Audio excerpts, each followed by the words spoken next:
Okay, welcome back to the Investigative Journal on this November 1st, 2016 day on our calendar. Wow, we're almost at the end of the year again. Christmas again? Okay, you're listening to the Investigative Journal, and you can catch my show every evening from 6 p.m. to 7 p.m. That's on First Amendment. They also play the show at 11 a.m. Pacific Time, and if you can't get it there, go to my long-standing website at arcticbeacon.com.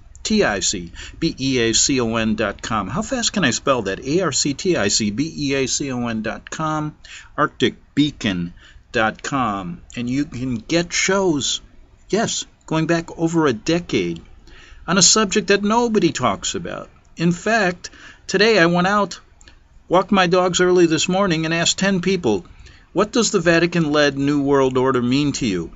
One guy looked at me and said, get the hell out of here.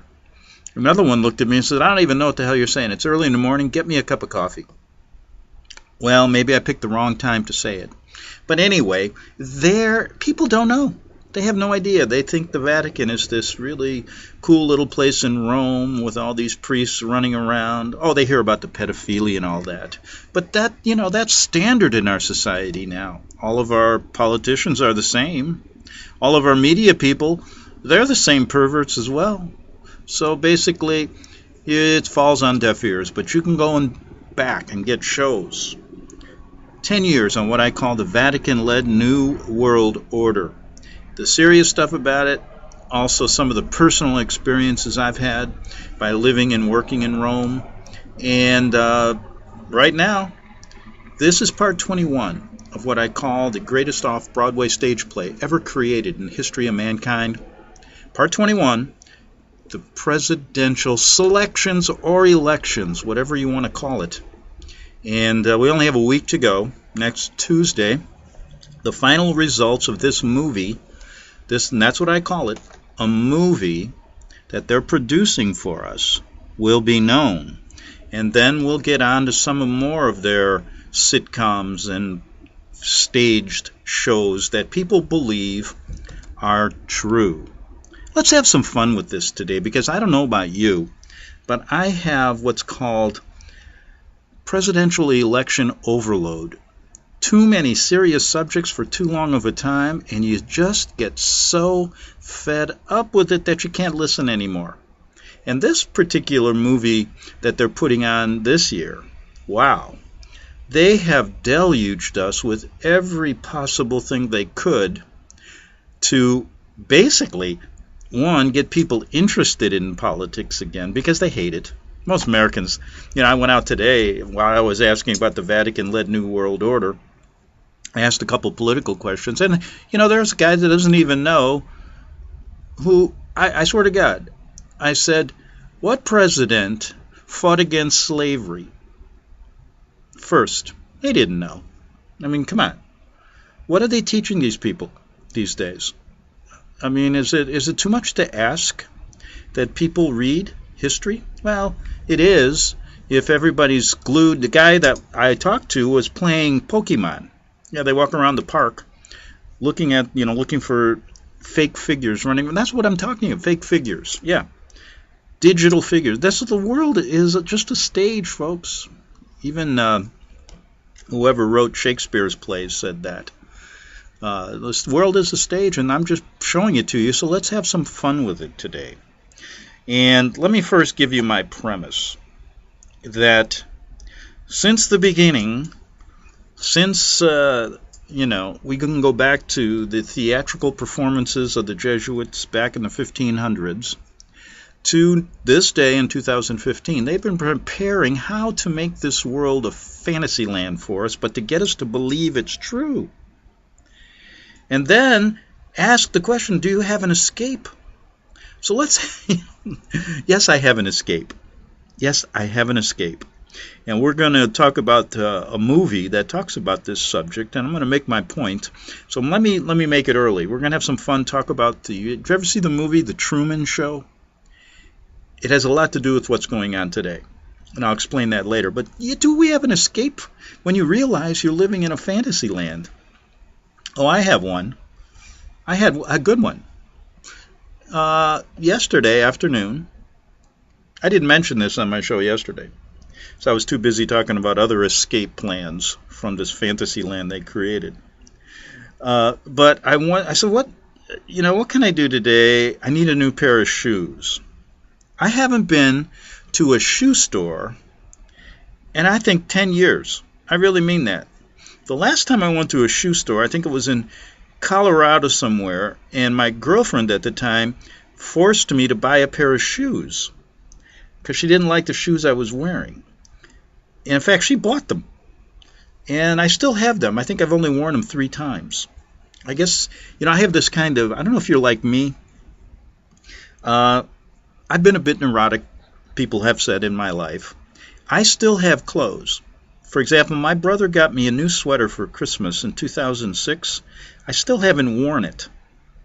And people ask me why. And I said, if I wear it, it will no longer be a new sweater. And they said, yeah. I said, well, I always want to have something new. Okay, that's one of my, I don't know if you're the same way. I have another one. I never wore short sleeve shirts. And I remember when I was a kid, my mother used to say, Greg, it's hot. Wear a short sleeve shirt. I'd never do it. I still am the same way today. It'll be 200 degrees out in the sun, and I wear a long sleeve shirt. Well, anyway, I decided I needed a new pair of shoes. Now, do you think this is crazy? I usually get my shoes from a thrift store. Right. And then all of a sudden I got this last pair from a thrift store, and it started to hurt my right foot. So that's why I walked into the shoe store, and hadn't been in one in a long time, and I still wondered if they measure your feet. When I used to go to the shoe store when I was a kid, they used to measure my feet in this little thing, and then the guy would be really friendly. I walked in there, nobody even took care of me.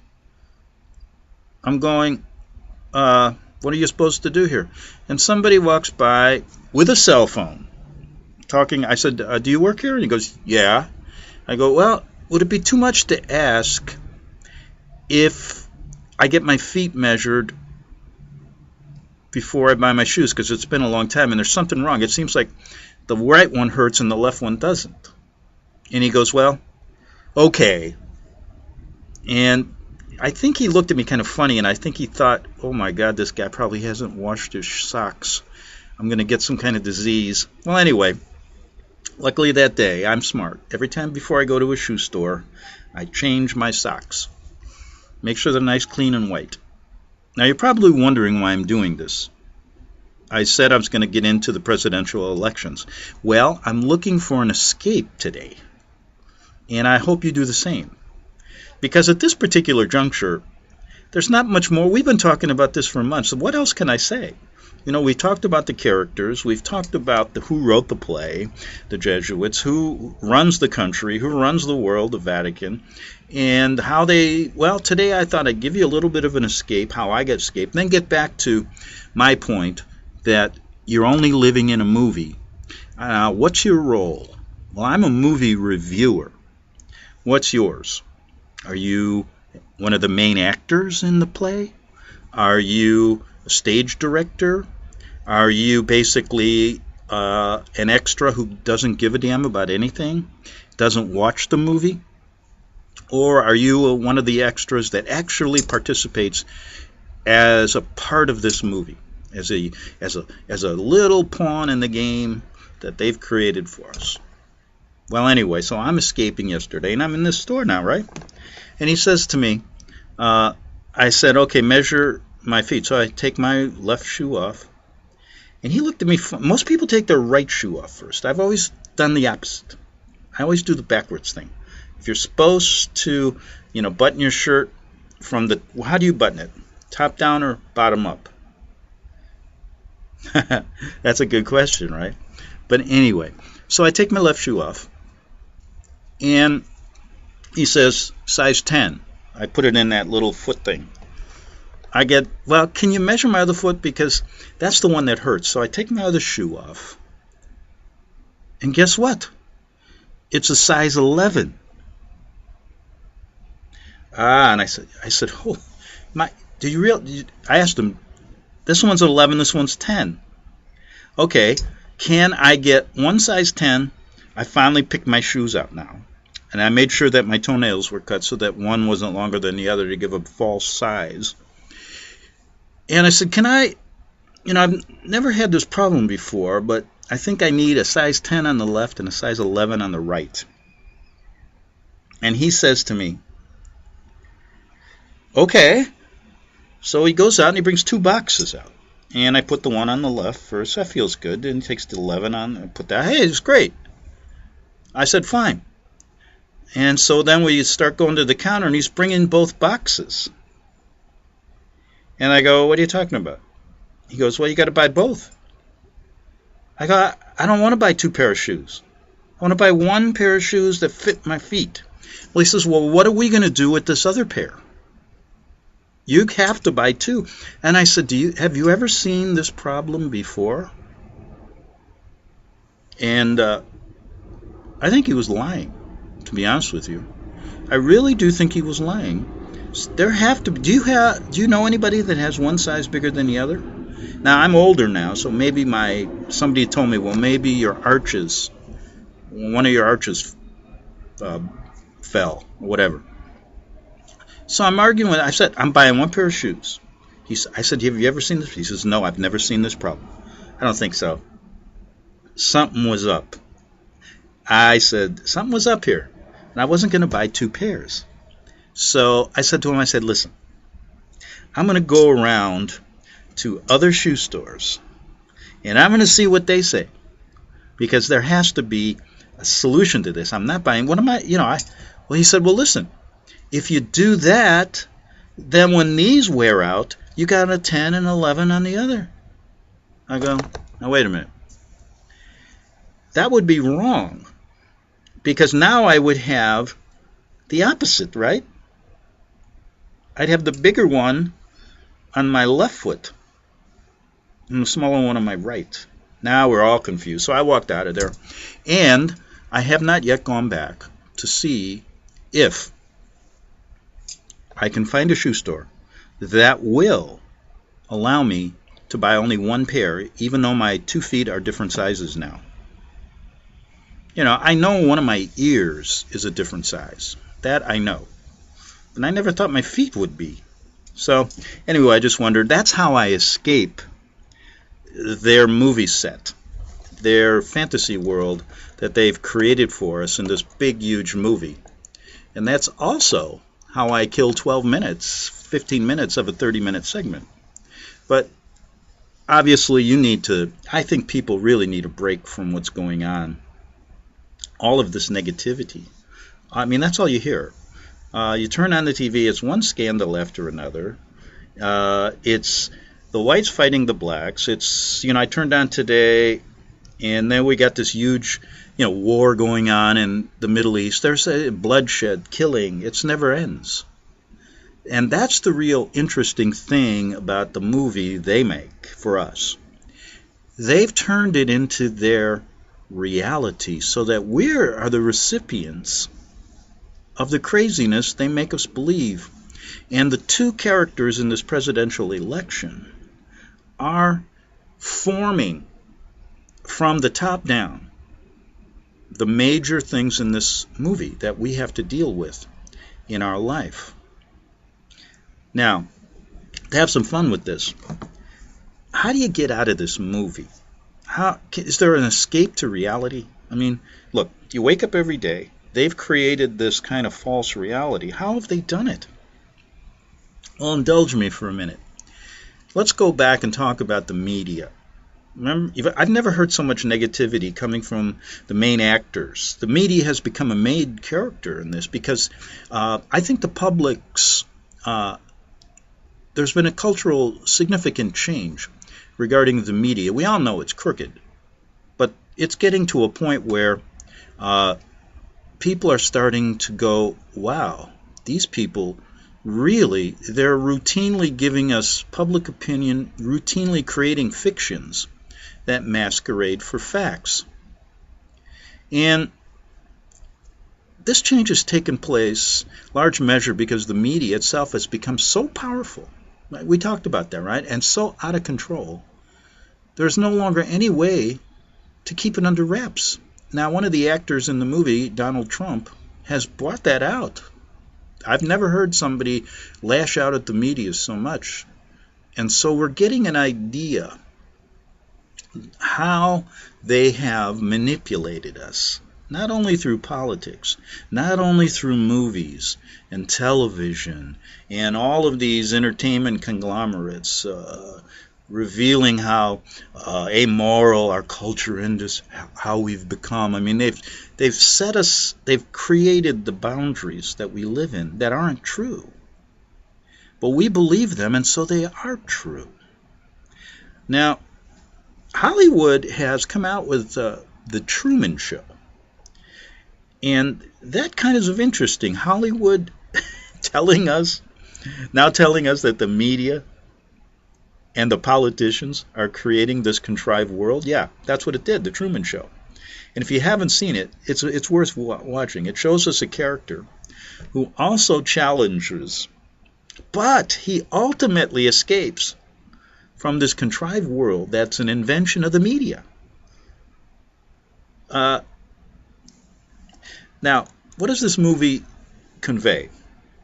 I think it's really fun to talk about it. It conveys this message by depicting a series of fateful events in the life of Truman Burbank, played by Jim Carrey, who has grown up and lives in this fake town full of actors. The town is enclosed in a giant dome, decked out with high-tech simulations of sun sky, in which the rain and wind are courtesy of the special effects department. Truman alone has no idea he's in a giant TV studio, as the rest of humanity watches him go from one stage situation to another in a nonstop telethon of reality programming that lets audiences enjoy this man in this bubble, right? But here's the interesting thing. Think about this. What was the biggest deal before the presidential elections? For the last 2 or 3 years, there's been a big deal that we don't live on a globe, that we live in a dome or a flat earth. And I found that quite interesting, because I did a whole bunch of stories on it, because I said, you know what, maybe that's a way to escape. Get out of this globe they created. Look at all this NASA BS they've poured down our throat. Man, so I started researching it as anyone would, and isn't it nice to know what you live on, you know, where you stand? It's kind of like walking into a hotel, and you have a maître, you know, you ever go into, I've been in a couple fancy hotels, and they're always telling, this is where you use this is this. They go around into, this is the floor, this is the window you can look out of. They're very, you know, they help. There's the bar, there's the TV works this way, and then he expects a $100 tip. So wouldn't it be nice if we had somebody that could be like that and tell us the truth about what we live on? And in this Truman movie, when they had the dome, did they really know that we don't live on a globe? I think there are people that will tell you that even the United Nations logo is a flat earth. So I started looking back. Let's see what time it is here. I don't want to run out of time and talk to myself. I don't hear, well, we got about 6 minutes. So we got this globe. It may not be a globe. And the United Nations logo is a flat earth. So I'm thinking to myself, what did the people who used to live before this heliocentric theory was accepted by 100% of the people, what did they think? What did these navigators think? And when you go back to the 1600s and see the maps they laid out, it has nothing to do with the globe. So we could spend hours about that, but just think about that. So that's a lot of fun. So maybe they've created this fantasy for us, going back to Copernicus, who was an occultist as well, that we don't even know what we live on. Think about that. So here you are. Pretend you're Truman for a minute, okay? And inevitably you figure out, you're one of the few people now that have figured out that the media, the politicians, They're all giving you a fantasy. It's the world they want you to believe in. And you're like this little rat in a cage. Now, after the crew in the Truman movie made mistakes that caused this illusion that he had to break down, Truman figures out that his surroundings are full of stage scenes and events. All right, so here we are today, a week before the election, and we know these are all staged events. We can't even trust the polling booths. I mean, I was reading articles about people now saying when they go to the booth in a couple states, they hit the Republican ticket and the Democratic ticket shows up. Huh. I wonder what that's all about. So it's all staged. So we know that. We're just like Truman now. We figured it out. The system has broke down. The media's finally been broke down, and they're making us live in this illusion. Now, Truman, he figures out that his surroundings are full of stage scenes and events, like I said. Then he tries to make his escape, only to come up against his own fears, which keep him from leaving, and the obstacles put in his way by the producer-director, who has made billions trapping him in a stage set and playing God with his life.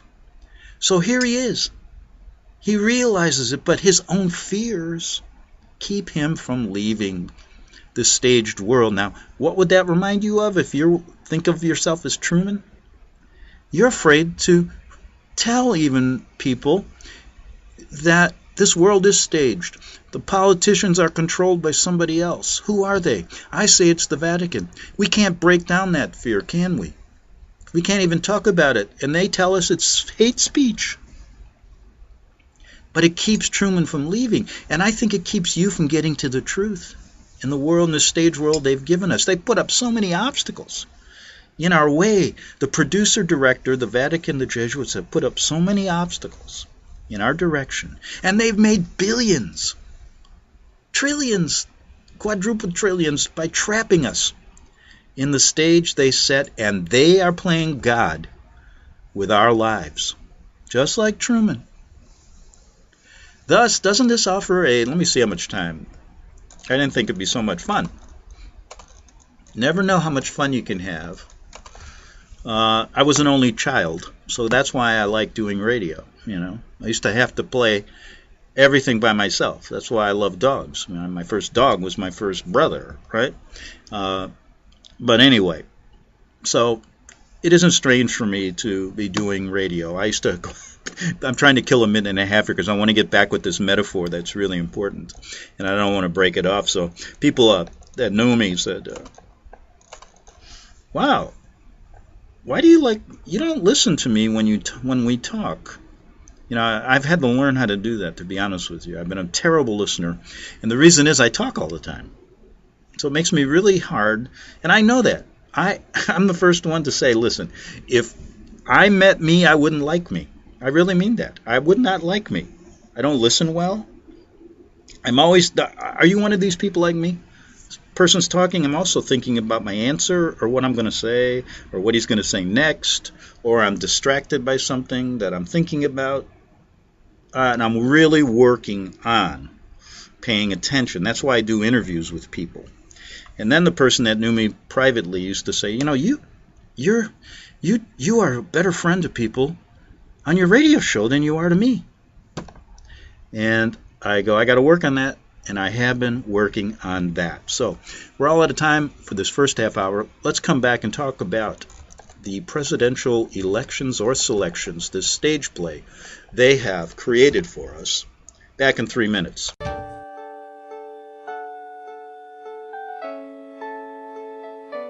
The program you are listening to is 100% sponsored by you, the listener, on this First Amendment Rights Media channel. You will notice that there are few commercials on this radio network. There's a good reason for that. Corporate advertising dollars come with strings that limit program content. So without your help, these programs cannot continue on internet or our several affiliates. If you benefit by the educational law programs, we ask you to give. If you are admonished or nurtured by the Bible and ministry programs, we ask you to give. If some voice a cause that you are passionate about, we ask you to give. If you believe in any of these, we ask you to support them as you would a missionary on a continual basis, as if giving a tithe for missionary radio. These programs are not commercially viable and must be supported by those faithful to the cause of truth. Look for the button to sponsor your favorite programs at our listen and schedule pages on the internet. Then, when you subscribe, we will send you the last quarterly MP3 CD of that program immediately, and continue to do so with each new quarter. We will also give you unlimited archive access to all of our programs. We're asking you to give much less than a tithe, so that you may also send support directly to a particular program host, cause, and anywhere else the Spirit may lead you. Do all to the glory of our God and Creator, for His holy nation, the only kingdom that will last forever. Thank you for listening.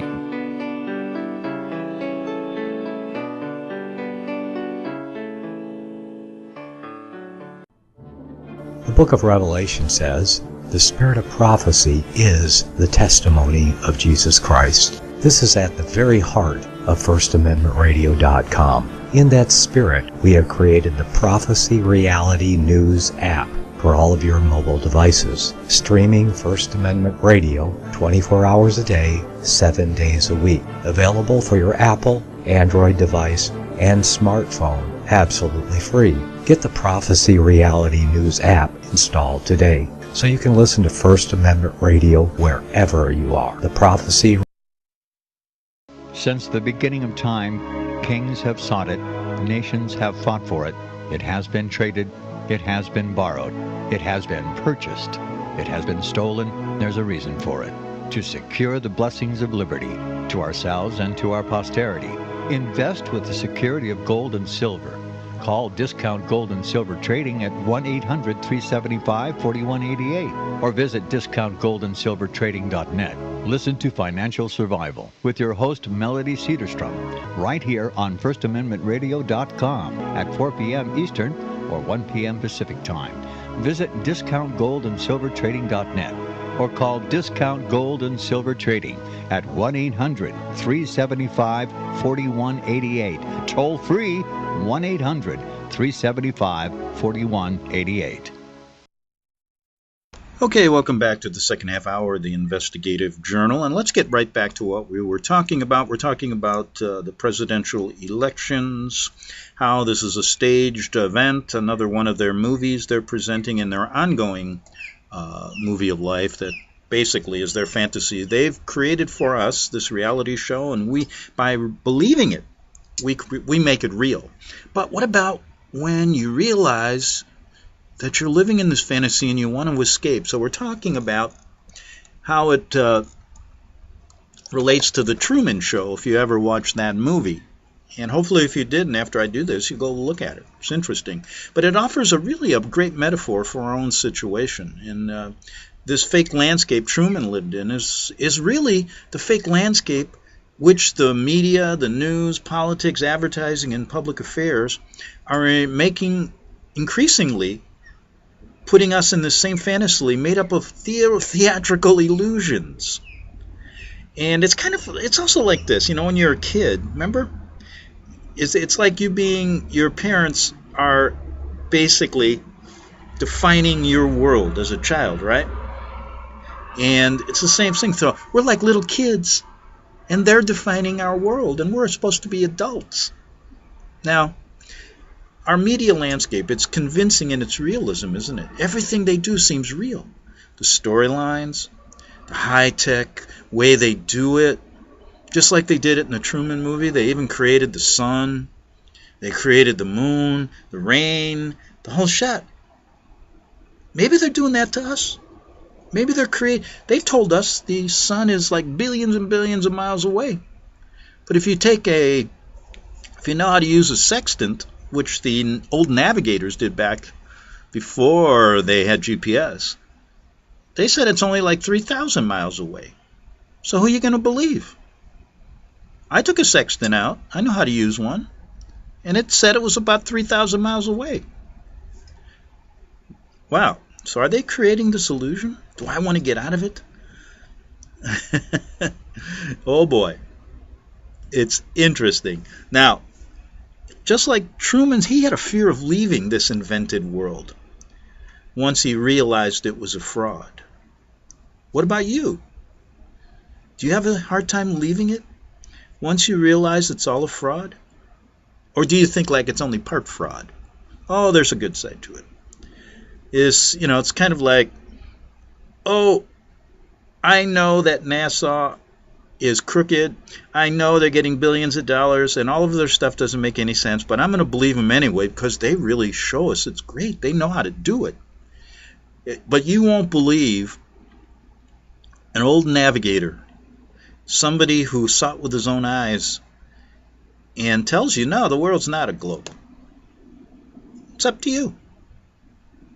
But this fear of the world they invented, whether it be, I'm not just talking about the flat earth, I'm talking about this world, whether it's round or flat, let's leave that aside. This world they've created that we live in, is invented, just like the Truman movie. And then you figure it out. And I know a lot of people that listen to my show figured it out, but none of us have figured out how to get away from it. Well, some people will say yes, the Christian way is, and I will agree with you, that's a way to realize that there's a better world in the future. But what about today? How do we live with it knowing it's a fraud? Can we escape it? I think so. I don't know.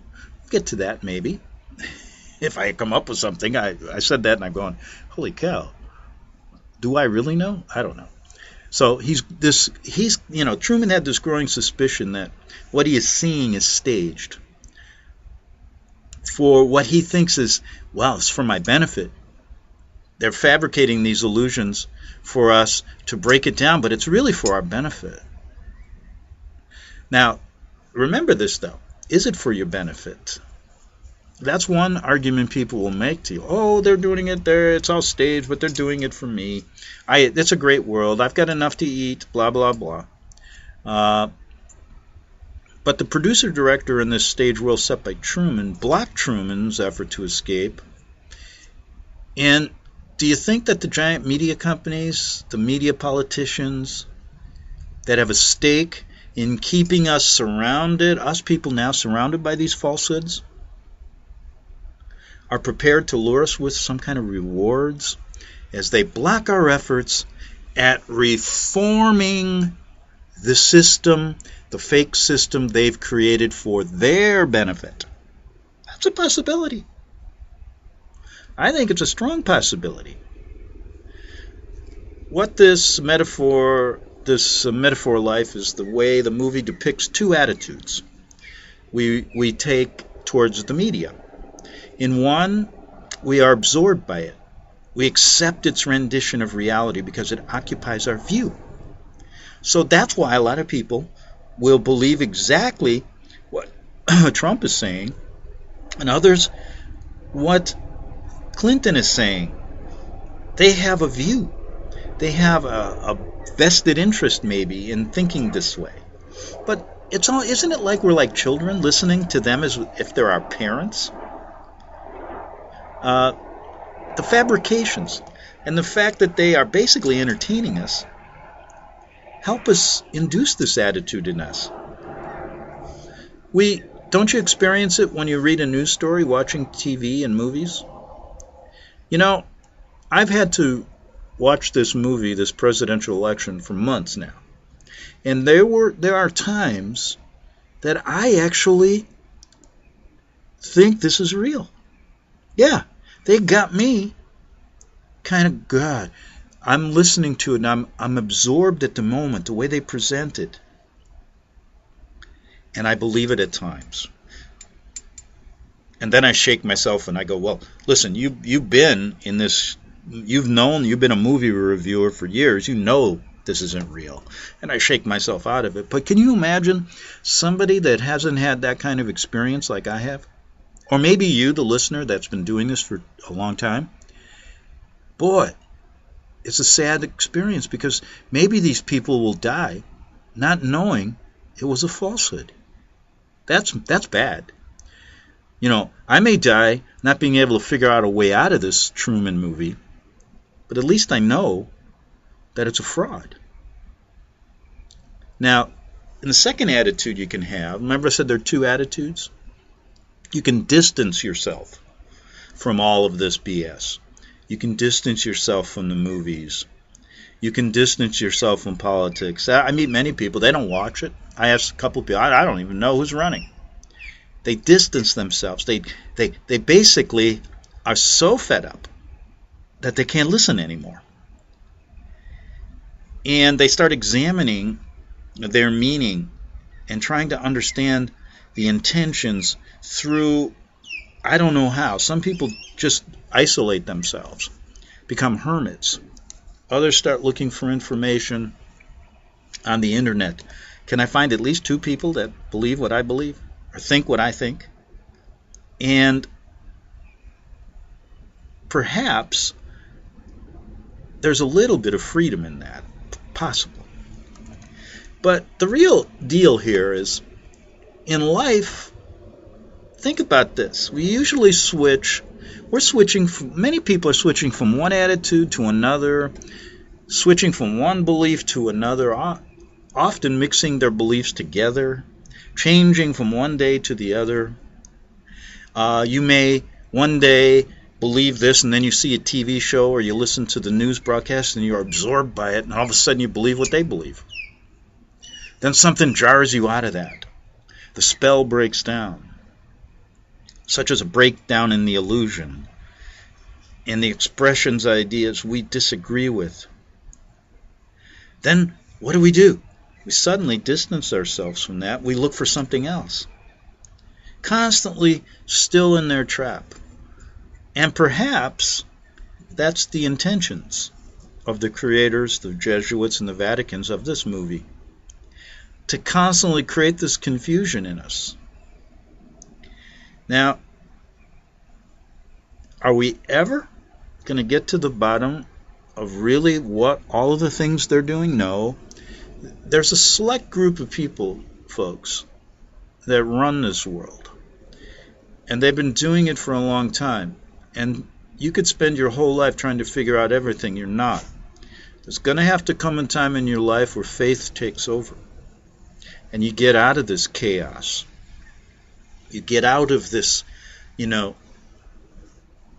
conundrum they've created for you. This kind of, it's almost like being in a bubble. You're not free. You're constantly going back and forth looking. You can never break through that bubble, can you? But there comes a time when you have to have some faith and believe in something that's has a higher power than you, and you know what that is. That's the one true God. And there is your little bit of an open door to get out. That's just a hint for you to absorb and to think about. But, we sometimes, now in the Truman movie, he looked at this always as a physical journey. He was first absorbed by the stage set world, like us. He's convinced it's real, like I did. I thought it was real at one time. And that occupied my view. I wanted to be a part of that world. Then as a result of the flaws in the illusion that Truman experienced, I experienced, you experienced, maybe if you're at that stage, he begins to question it. The one thing that the people creating the movie you live in don't want you to do. They don't want questioning people. Trump, Clinton, all of these people, the Jesuits, their writers, their producers, they don't want people to think, just like the director in the Truman movie didn't want him to think and ask questions. Now, what happens is, the reason is very simple. They can't control you. They got billions of people to worry about. So they don't want people just breaking that bubble. Because if they do, if everybody breaks the bubble, their illusion is gone and their power is gone. Their money is gone. Everything's gone. Their world, their view, their fake world that they create. That from behind the scenes, they live a whole different life. For example, I saw a picture the other day of President Bush, Putin, and the Chinese president or dictator at the time, all at some secret society meeting in these robes. They're on the same team. They live in a different world. And if we start getting out of that bubble, breaking that bubble, it'll be destroyed. They can't have it. So they don't want you to question it. But once you do, you start to begin to have a healthy paranoia, right? And they start watching those people, just like they watched Truman. And as he makes his escape, and the producer of the show blocks him at every turn, the creators of the movie are telling us that we too have to take a journey, right? We take see, the movie is doing something that's so sneaky here, because they're telling us to take a journey of the mind. I think you need to take a journey of the soul and your faith. That's the difference. So basically what Truman is learning is that, and think about yourself, you figure out this world is a fantasy. You begin to question it. You get a healthy paranoia. They're now watching you. You're not as the people around you look at you or watching you. And if you get really boisterous and you become a public figure about this, you're going to be watched by them, the movie creators of your movie here in this world today. And they're going to try to prevent you from escaping. Now, in this movie, they go one step, they go a little bit farther. They say, take a journey of the mind. Well, that's exactly what the Jesuits and creators of the Vatican want you to do. They want you to take this journey, this ecumenical journey of the mind. Open yourself up. Be one with us. And that, to me, is exactly what you shouldn't do, because you're going to be one with Satan. That's their goal. Now, if we want to secure our freedom, you can't do it their way. You got to do it through faith and a belief in the one true God. And that can take time. Everyone's different. I met people that were true Christians at the age of 12. And me, I've been a lost soul for so many years. So there isn't one step. Well, you got to go. I think you go through all the steps I mentioned, just like Truman did, but the outcome's a little different in the world that we're talking about. Quite interesting, huh? When you look at the world we live in, it makes us wonder. You know, that brings us to the element of this movie that's interesting. It's not only a satire, TV, and forms of the media. It talks about you when you really watch this thing and you start looking at it. And hopefully, you know, I'm not saying I don't like their ending, to be honest with you, but you're looking at the invented world that we live in today. And you have to think about its meaning and effect on you. So you can use it to enhance not only your perceptions of what you're being told to do, but also how you perceive this world to others and share it with other people. And knowing that, see, Truman was alone. You're not alone. You're not alone. There's a lot of people in the same boat here as you. It's a whole world of people in this stage play. And we're all being manipulated.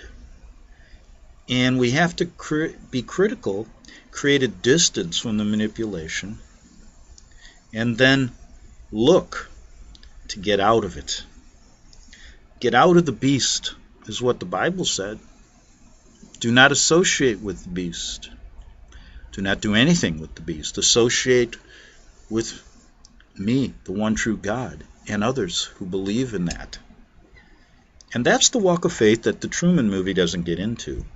Because you know what? The creators of the movie are the creators that created the stage play in the presidential elections. Same people. Hollywood's connected to the hip. to the media. The media and the Hollywood are connected to the hip of the Jesuits, just like they were in Jesuit theater back in the 1500s. And the whole idea is to keep you entrapped, to keep you away from the journey that leads you, not just the journey, the physical journey here, but the journey afterlife, in the afterlife. And the Vatican's already set that. They want you there too. They've created purgatory. Oh, they've got they have masses, indulgences, you pay to get, I remember we were taught in Catholic school that we could pay the church for prayers to get one of our relatives out of purgatory. Now, how did you know they were in there? There isn't anything called purgatory. So they want to catch you at birth, keep you under their spell throughout life, and even keep you in their spell, or maybe take you to where they want you to go, to hell, right along with them. So you got an opportunity now. It doesn't matter how old you are. I don't care if you're 20 or if you're 80. Time is irrelevant, because there's a lot that can be done in a short period of time. And let me tell you something. Getting back to the old story of procrastination. There's no better procrastinator in life than me. And I'll tell you what. I've learned that you can't always get everything done on your time. God has a timetable for you. And the more we understand that we're not the sole controllers of our destiny, there's much more to it. Because do you believe that there isn't one true God? And if you have that belief, where did you get it? Was it you? I don't think so. But many people think that. That's what that whole ecumenical system is about. It's creating God. You're supposed to be a God. No, you're not a God. You're a human being that may have been influenced by the one true God and listened. Eyes that see, ears that hear. It's a fascinating story. And let's get, and I got about, 4 minutes. And since we have 7 days until the election or selection, try to put it into proper perspective. I said yesterday, people are going to say, well, I want Trump to win, I want Clinton to win. And there may be some things that will help you if one or the other wins. You'll have some vested interest, and that's okay. There's nothing wrong with that. I have a vested interest, and I'd rather see Trump win. And I can say that from a standpoint of only two things. He supports, I don't believe in abortion, and I want conservative Supreme Court justices that think the same way. So I have a vested interest in it. I don't want to see legal abortion. That's me.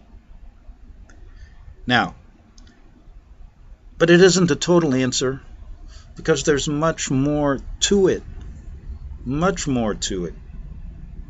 And who knows where it's going to lead? Will Trump create a war? Will the Jesuits create a war quicker under Trump or Clinton? I don't know. But I do know this, that neither one of them we're going to be satisfied with. And they're just another fantasy they've created to keep their power, the Jesuit Vatican power of the world, and that's their intention. So we're going to end it with really this segment. I got a couple more of these shows I want to do before next Tuesday. Let's end it this way. There is an end game that they have, and that's a one world government. It's very simple. One world government, one world religion, and they can't have one without the other. Can't have one without the other. Remember that song? Love and Marriage. Well, it's New World Order, one world government, one world religion. And both of them have to work together to get it. And it's not a very pretty ending for people, because you're going to be totally manipulated. You're going to be the ultimate Truman in that bubble. The ultimate. And there's going to be no escape. Their goal is to wipe out any possibility that you'll meet somebody like a Christian or a rabbi that understands something that can lead you into the true journey that doesn't just mean physical journey. And what they want to do is wipe out anybody that can do that, and we're just going to be lost. They want to cut down 90% of the population and have the rest of them so lost that they'll be the ultimate Trumans, never finding a way out. And that's scary. And that's what it all boils down to, I think. You may have thoughts about that. Maybe I'm off base. Tell me if I'm off base. Because this afternoon I've got to go to another shoe store and find out if I can find a shoe store that will actually sell me one pair of shoes, even though my feet are different sizes. Now that's going to really help me, because I can get away from this crazy movie they're creating that's absorbing everybody with all this negativity and all these wars and all this stuff they're putting on, and then you want to get out and you can't get out. So I'm going to go look for a shoe store, get out of it for a while, have some fun with it. I wonder if I'll report on it tomorrow whether I found a shoe store that'll do that. Now maybe you know some. Maybe it's happened to you. I don't even know. There's got to be people with two different size feet. So, but the shoe companies, they've never taken that into consideration, have they? I wonder what's going on there. I'm just joking. But anyway, listen, we're all out of time. Thanks for listening. We got about another week until we get to the conclusion of this segment of their movie. Should be interesting. Have to be watching. So we'll talk tomorrow. Have a good evening, and see you tomorrow on the Investigative Journal. Visit crosstheborder.org, CROSS, crosstheborder.org, to get your print, EPUB, or PDF version of the book, The Rapture Will Be Canceled. That's crosstheborder.org. I know you all want answers, and believe me, so do I, and I'll do my best to get them. Despite Nicolas Cage's promise to do his best to get left behind rapture answers for us, don't hold your breath. Not everyone believes Left Behind is true prophecy. Some may even regard as conspiratorial the mainstream re-release of the Left Behind movie, with actor Nicolas Cage portraying the main character, as an attempt to further reinforce in the minds of all this perception of false prophecy, in order to condition the masses for the play about to begin. If you want true Bible prophecy answers, get the book, The Rapture Will Be Canceled. The author exposes the Latin rapture origin, the 7-year tribulation deception, true Bible revelation of Daniel's 70 weeks, the abomination of desolation, the restrainer, America in the Revelation, the image of the beast and the mark of the beast, and the truth about God's chosen people, and so much more about Bible prophecy. This book will shatter the Left Behind paradigm of future events. Get the book, The Rapture Will Be Canceled. Visit crosstheborder.org, CROSS, crosstheborder.org, to get your print, EPUB, or PDF version of the book, The Rapture Will Be Canceled. That's crosstheborder.org.